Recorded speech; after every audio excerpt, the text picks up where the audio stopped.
वसई विरार शहर महानगरपालिकेच्या घनकचरा विभागामार्फत काल एक निविदा प्रक्रिया सुरू करण्यात आलेली आहे आणि या मार्फत जुना ठेकेदार याचा ठेका रद्द झालेला आहे आणि नवीन ठेकेदाराची नेमणूक करण्यात आलेली आहे।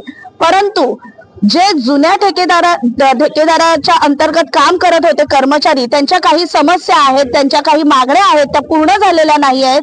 त्या मागण्या नेमक्या त्यांच्या काय आहेत, त्यांच्या समस्या काय आहेत, त्यांची महानगरपालिकेकडे काय मागणी आहे ते आपण त्यांच्याकडून जाणून घेऊया। सर नमस्कार, आपलं नाव?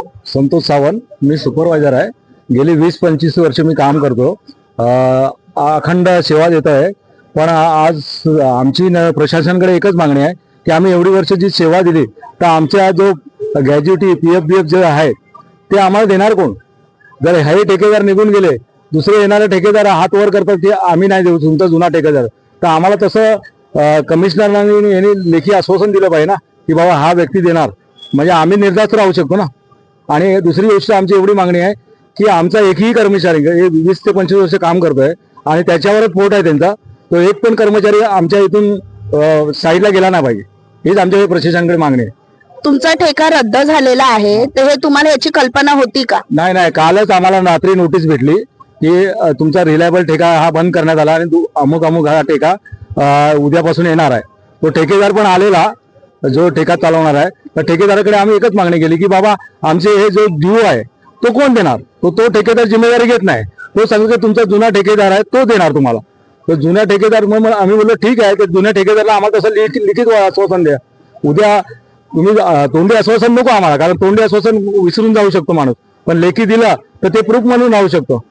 आणि त्यामध्ये आमचे काही कर्मचारी रिटायर झाले, काही वारले, त्यांना अजूनपर्यंत ग्रॅज्युटी मिळाली नाही किंवा त्यांना पेन्शन, त्यांच्या घरच्यांना पेन्शन पण चालू झालेली नाही। किती वर्षापासून तुम्ही कार्यरत आहात? कम से कम 20 ते 25 वर्ष आमची झालेली आहे। आता तुमची मागणी काय असणार आहे पुढे? तुमचा विरोध ठेकेदाराविरोधात आहे की महानगरपालिकेविरोधात आहे? ठेकेदाराबरोबर विरोध नाही, आम्ही आज पण कुठच्याही ठेकेदाराकडे काम करायला तयार आहे, पण आम्हाला जे देणं आहे ते नियमित आणि वेळेवर सुविधा भेटली तर आम्ही स्वखुशीने काम करायला तयार आहे।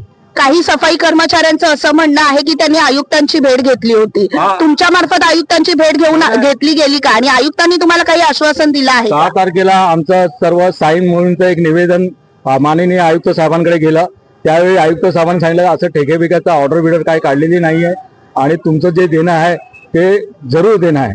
पण त्यानंतर आम्हाला आमच्याशी काही पत्रव्यवहार किंवा काही झालेलं नाही। यामागे काही राजकारण असल्याचा संशय आहे? असू शकते, कारण नवीन बॉडी आली, त्या बॉडीला न विश्वासात घेता डायरेक्ट हे डिसिजन घेणं म्हणजे राजकारण असू शकते ना। आज 1 दिवसाचा तुमचा संप तुम्ही केलेला आहे, आज 1 दिवसाची भरपाई तुम्हाला मिळणार नाही, यावर तुमचं काय म्हणणं आहे? ठीक आहे ना, आता जर आपल्या फायद्यासाठी जर आपलं नुकसान होत असेल तर आम्ही तयार आहे त्या नुकसानासाठी।